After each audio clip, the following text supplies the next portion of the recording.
It is 13 March 2020, Friday of the second week of Lent.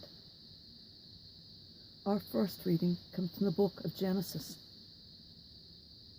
Israel loved Joseph best of all of his sons, for he was the child of his old age, and he made him a long tunic. When his brothers saw that their father loved him best of all his sons, they hated him so much that they would not even greet him. One day, when his brothers had gone to pasture their father's flocks at Shechem, Israel said to Joseph, "Your brothers, you know, are tending our flocks at Shechem. Get ready, I will send you to them." So Joseph went after his brothers and caught up with them at Dothan. They noticed him from a distance, and before he came up to them, they plotted to kill him. They said to one another, "Here comes that master dreamer. Come on, let us kill him and throw him into one of the cisterns here. We could say that a wild beast devoured him. We shall then see what comes of his dreams."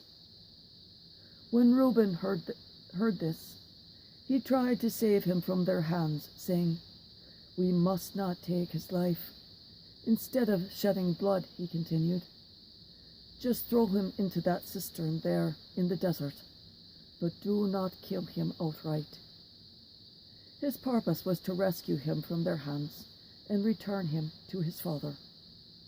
So when Joseph came up to them, they stripped him of the long tunic he had on. Then they took him, threw him into the cistern, which was empty and dry. Then they sat down to their meal. Looking up, they saw a caravan of Ishmaelites coming from Gilead, their camels laden with gum, balm, and resin to be taken down to Egypt.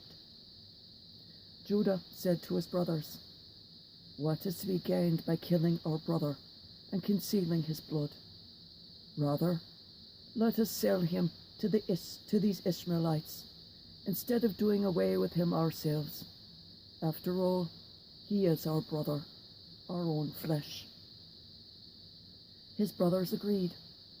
They sold Joseph to the Ishmaelites for 20 pieces of silver. The word of the Lord. Thanks be to God.